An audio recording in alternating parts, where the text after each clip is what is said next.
अपने गुरुदेवादिदेव महादेव के चरणों में प्रणाम करती हूँ। अपने साहब दीदी के चरणों में प्रणाम करती हूँ। समस्त गुरु भाई बहन के चरणों में प्रणाम करती हूँ। मेरा प्रणाम स्वीकार करें। तो आइए हम लोग फिर से चलते हैं अनमेल आखड़ में और सुनते हैं हम लोग आगे क्या हुआ।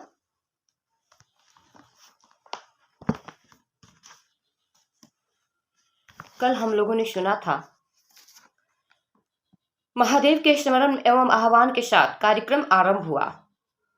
संकीर्तन के बोल थे, हर भोला भोला भोला हर हर हर शिवा शिवा शिवा हर हर। आज इसके आगे चलते हैं हम लोग। मिथिलांचल के लोक गीतों में रचे बसे शिव पार्वती संबंधी आख्यानों एवं विद्यापति की पदावलियों से पूरा वातावरण झंकृत हो उठा। शिव के मंत्रों के उद्घोष के साथ हवन शुरू हुआ। जलती धूप एवं अगरबत्तियों की सुगंध से सारा वातावरण सुरभित हो उठा।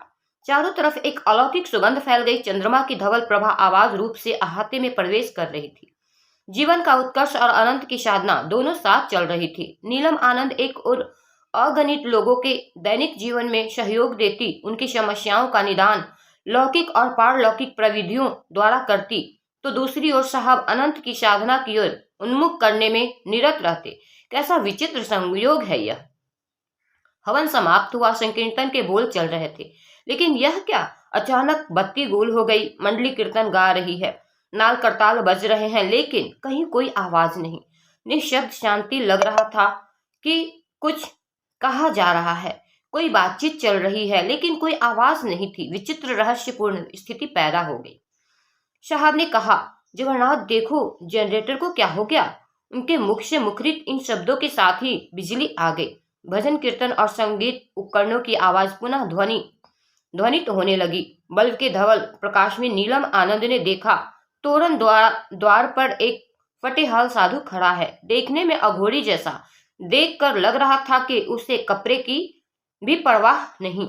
क्या बात है, उन्होंने पूछा। कोई उत्तर ना पाकर पुनः पूछा, कहाँ से आए हैं बाबा। फिर भी कोई उत्तर नहीं। वह अंदर आ गया और हवन मंडप की प्रदक्षिणा करने के बाद हरिंद्रानंद के हाथों में एक सेब देता हुआ चला गया। इनका विश्वास अब तक इन बातों पर जमा था या नहीं, यह ज्ञात नहीं था। फिर भी उन्होंने उस फल को पास खड़े व्यक्ति को देते हुए कहा, सभी के बीच बांट दे। छोटे छोटे टुकड़ों में काटकर बांटा जाने लगा। लगभग 100 की संख्या में लोग वहां थे। शिव प्रसाद के रूप में सबके बीच बढ़ता रहा, पर घटने का नाम नहीं ले रहा था। सभी के लिए कौतूहल बन चुका था यह सेब। थोड़ी देर तक लोग अचंभित खड़े रहे। कुछ लोगों ने बाहर सड़क पर आकर चारों ओर देखा तो दूर तक कुछ नहीं था। अगर कुछ था तो केवल रात का पसरा हुआ सन्नाटा और संकीर्तन के बोल। हाँ, कुछ कुत्ते जरूर इधर उधर दौड़ रहे थे। अनुभूतियों का दौर चल पड़ा। शिव शिष्यों की संख्या में उत्तरोत्तर वृद्धि होने लगी थी। साल बदला, बसंत ने दस्तक दी और आई महाशिवरात्रि। आम के वृक्ष मंजर पाकर मौड़ा गए थे। मधेपुरा के 5-6 किलोमीटर दूर सिंहेश्वर में भगवान शिव का प्राचीन एवं विख्यात शिव मंदिर है। महाशिवरात्रि में भगवान शिव का भव्य पूजन होता है। मंदिर के पार्श्व में ही इस अवसर पर विशाल मेला लगता है, जो महाशिवरात्रि की तिथि से कम 15 दिनों तक चलता है। मेला काफी बड़ा लगता है, जिसके चलते जिला प्रशासन सजग रहता है। प्रशासनिक शिविर भी लगता है। कई दंडाधिकारी एवं पुलिस पदाधिकारी तैनात किए जाते हैं। हरिंद्रानंद मेला नियंत्रण कक्ष में प्रतिनियुक्त थे। रोहतगी साहब की भी ड्यूटी मेले में लगी थी। एक सुबह यह सिंहेश्वर से लौट रहे थे। रोहतगी साहब ने कहा, मैं भी चलूं? क्यों नहीं, मैं तो अकेला हूँ, इन्होंने तपाक से कहा। जीप हरिंद्रानंद खुद ही चला रहे थे। रास्ते में रोहतगी साहब ने पूछा, आप फिर मेला कब आइएगा? 2 घंटे के लिए कोट करूंगा और 2 बजे तक फिर जाऊंगा। रोहतगी साहब कोशी प्रोजेक्ट कॉलोनी के गेट पर उतर गए। लौटते समय मुझे ले लीजिएगा। सर, मैंने आपका डेरा नहीं देखा है। अरे भाई, डीएम साहब के डेरे के पीछे। हरिंद्रानंद आवास पर आए। 2 घंटे बाद कार्यालय के लिए निकले।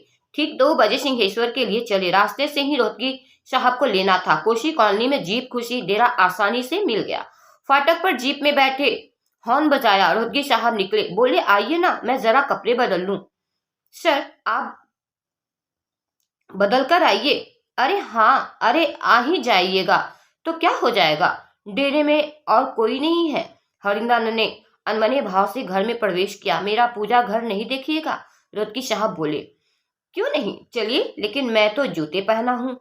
खैर, खोल लूंगा। रुस्तगी साहब पूजा घर को इंगित कर कपड़े बदलने चले गए। छोटे से भंडार गृह में ही उनका पूजा घर था।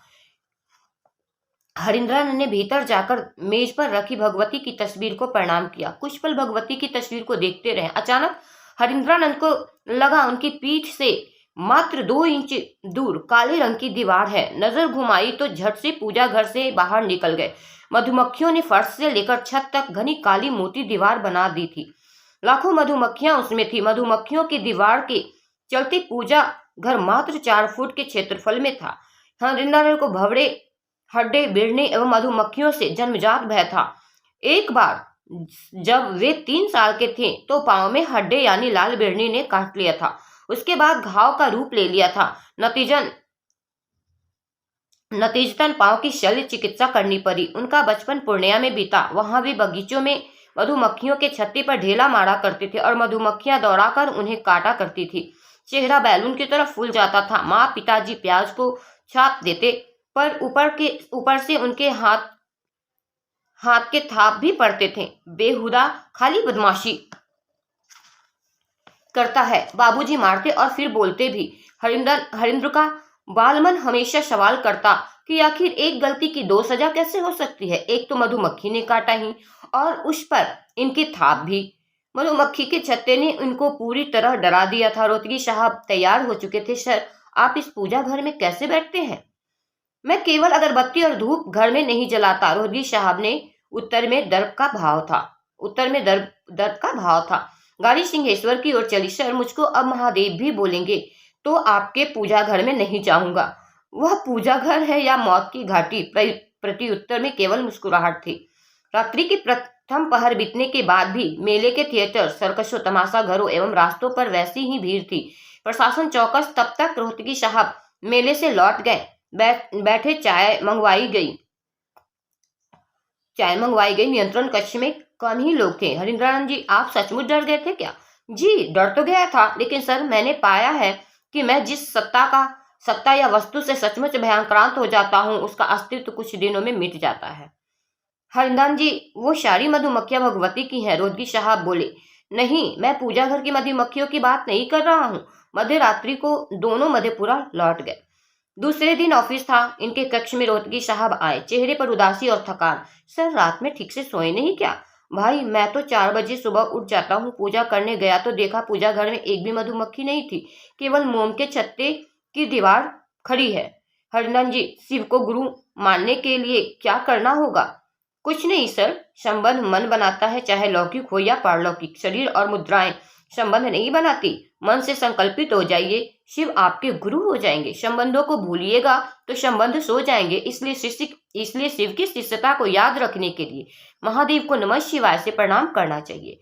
उनकी दया के बिना कुछ नहीं होने को है। जब महादेव याद आए, मन ही मन उनसे दया की याचना करिए। मैं अभी से शिव को गुरु मानूंगा, रुस्तगी साहब ने बल देकर कहा। सर, भगवती को भूलिएगा नहीं, हरिंद्रानंद ने कहा। सिंहेश्वर मेले की संपूर्ण व्यवस्था मंदिर के ट्रस्ट के द्वारा संचालित होती थी। ट्रस्ट के अध्यक्ष कभी एसडीओ होते तो कभी डीसीएलआर या कभी कोई द्वितीय दंडाधिकारी। रुस्तगी साहब का तबादला बेगूसराय हो गया। उसके कुछ दिनों बाद हरिंद्रानंद ट्रस्ट के अध्यक्ष बने। वर्ष बीत रहा था। पुनः आ रही थी महाशिवरात्रि और उसका मेला।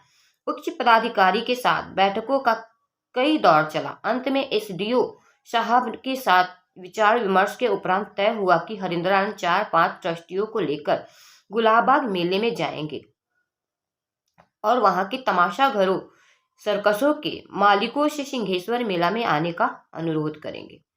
बच्चे थोड़े बड़े हो गए थे, स्कूल जाने लगे थे। ऐसे में सरस्वती पूजा की धूम से अनु, लवली और मोनू का परिचय हो गया था। तीनों सरस्वती पूजा करने की जिद कर रहे थे। अहाते में छोटी सी व्यवस्था कर दी गई थी। इसी बीच ट्रस्टियों के साथ यह तय हुआ था कि सरस्वती पूजा के दिन गुलाब बाग मेला चला जाए। 5-6 मुख्य ट्रस्टियों को हरिंद्रानंद के आवास पर आना था। हर साहब कि सरकारी गाड़ी में कुछ तकनीकी खराबी आ गई थी, अतएव एसडीओ साहब ने अपनी सरकारी जीप भेज दी।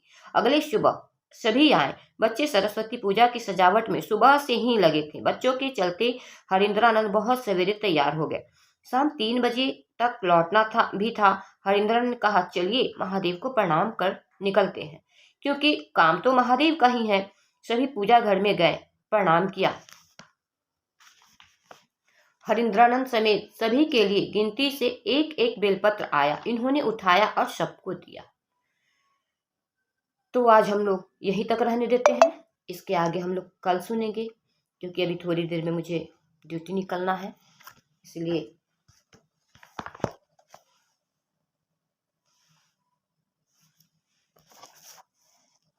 मैं फिर से आप सबों के चरणों में प्रणाम करती हूँ। मेरा प्रणाम स्वीकार करें।